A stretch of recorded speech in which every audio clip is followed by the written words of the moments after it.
Pembalasan istri miskin bab 6.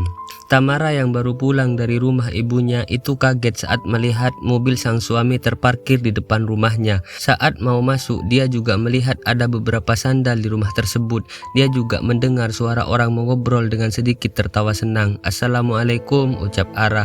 Ara menatap, di dalam ada suaminya, Alda, ibu mertuanya, dan wanita cantik yang tidak Ara kenali. Wanita itu duduk menempel dengan Aldi, suaminya, membuat Ara berpikir kalau itu adalah wanita selingkuhannya Aldi. Wah, Tuan Putri dari mana saja jam segini baru pulang? Suami pulang tidak ada makanan apapun. Dia enak-enakan kelayapan, ucap Alda menyindir Ara di depan mereka semua. "Aku habis dari rumah orang tuaku, ayahku sakit," jawab Ara. "Terus kamu beri dia uang, dan uangnya uang anak saya, iya kan?" ucap Bu Sekar dengan nada keras.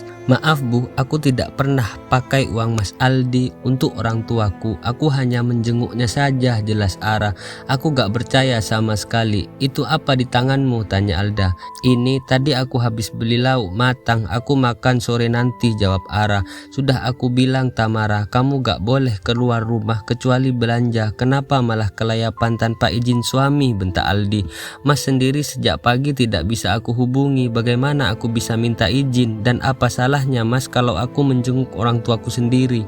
"Mereka mertuamu bukan?" ucap Ara. "Mertua yang miskin itu," ucap Sania, wanita yang di sebelah Aldi. Dia adalah wanita yang mau dijodohkan Alda dan ibunya untuk Aldi. "Siapa dia Mas? Kenapa kalian berpegangan tangan?" tanya Ara dengan wajah merah padam. "Itu bukan urusanmu, urus saja dirimu yang dekil dan tidak bisa merawat diri itu," ucap Aldi menghina istrinya sendiri. "Istrimu kampungan banget, bajunya model zaman dahulu, hihi," ledek Sania sambil tertawa. Ara menarik nafas dalam-dalam. Dia berusaha tidak terpancing emosinya. "Mungkin pernikahanku ini akan segera berakhir. Sudahlah, tidak ada gunanya juga aku marah," batin Ara. Lalu Ara masuk ke dalam kamar dan mengunci pintu. "Dasar menantu tidak ada sopan santunnya sama sekali," ucap Bu Sekar. "Aldi, sepertinya kamu harus cari istri yang bisa membahagiakan hidup kamu," Alda memberikan saran pada adiknya. "Iya Mbak, aku juga bosan rasanya harus melihat istri lusuh miskin seperti dia. Tidak bisa diajak kemana-mana. Malu aku Mbak," ucap Aldi.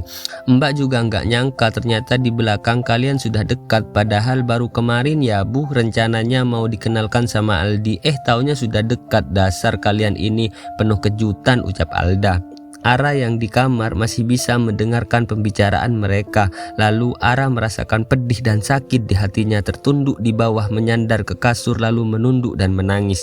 "Aku tahu aku miskin, aku tidak cantik karena aku tidak memiliki uang untuk merawat diri, beli baju baru, tapi kenapa mereka sangat tega padaku? Mas Aldi tak sedikit pun menghargai perasaan aku," gumam Ara dalam kamar. "Rasanya aku sudah tidak sanggup. Aku bingung harus apa. Aku ingin sekali pergi dari hidup Mas Aldi. Iya, aku harus bangkit. Biar saja Mas Aldi cepat menceraikanku. Mulai detik ini aku tidak akan lagi melayanimu Mas.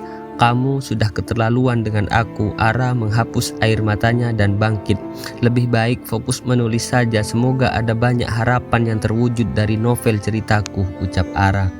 "Sania, apa kamu mau menikah dengan Aldi yang sudah duda nanti?" tanya Bu Sekar.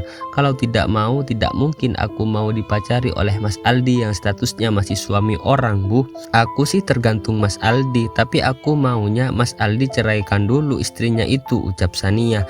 Bu Sekar dan Alda tersenyum senang mendengar ucapan Sania. "Kamu sabar ya Sania, aku secepatnya akan menceraikan dia," ucap Aldi.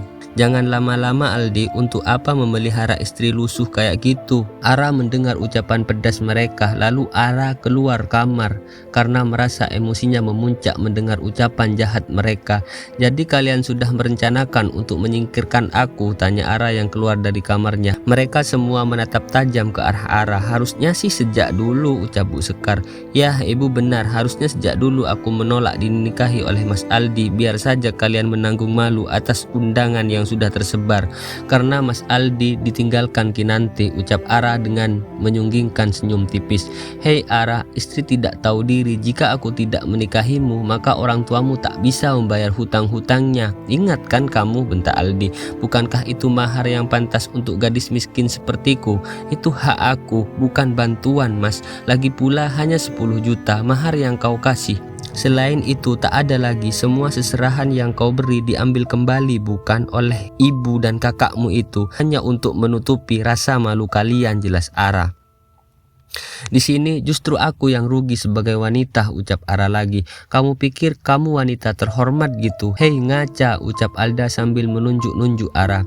Aku memang bukan wanita kaya mbak, tapi aku tidak akan membiarkan harga diriku dan keluargaku kalian injak-injak terus, ucap Ara dengan wajah dan mata memerah. Lalu maumu apa dasar wanita mandul? Kalau saja kamu cepat hamil, mungkin aku bisa lebih baik denganmu. Wanita yang terlalu banyak nuntut, ucap Aldi teriak. Mandul, kamu bilang aku mandul mas, kamu saja jarang menyentuhku, bisa-bisanya kamu berbicara seperti ini. Kamu pikir selama ini aku tidak tahu kamu sering main wanita di luar sana? Aku tahu mas, hanya saja aku diam, aku malas bertengkar denganmu yang suka main tangan, ucap Ara dengan menyunggingkan senyumannya. Sania sampai menatap Aldi karena mendengar ucapan Ara. Jangan dengarkan dia sayang, dia hanya wanita halu, aku menyesal sudah menikahinya, ucap Aldi. Ya sudah Aldi, mumpung di depan Sania, kamu ceraikan saja dia. Aldi wajahnya memerah karena kesal. Lakukan saja mas, apa yang mau kau lakukan, aku akan menerima dengan ikhlas. Mungkin itu terbaik buat kamu dan buat aku, ucap Tamara yang mulai meredamkan amarahnya. Buat ibu dan Mbak Alda, walau aku miskin tapi aku tidak serendah apa yang kalian bilang. Ingat bu, mbak, roda kehidupan itu berputar, jadi jangan sombong, ucap Ara. Bu Sekar dan Alda tertawa mendengarnya. Sudah Aldi, tunggu apa lagi, ucap Alda. Iya mas, aku ingin melihat kesungguhanmu, ucap Sania. Aldi menatap Sania dengan serius. Apa kamu bersedia menikah denganku saat aku sudah menceraikannya, tanya Aldi. Tentu saja mas, aku sangat mencintaimu, ucap Sania. Aldi menatap ibu dan kakaknya, lalu mereka mengangguk yang artinya menyetujui.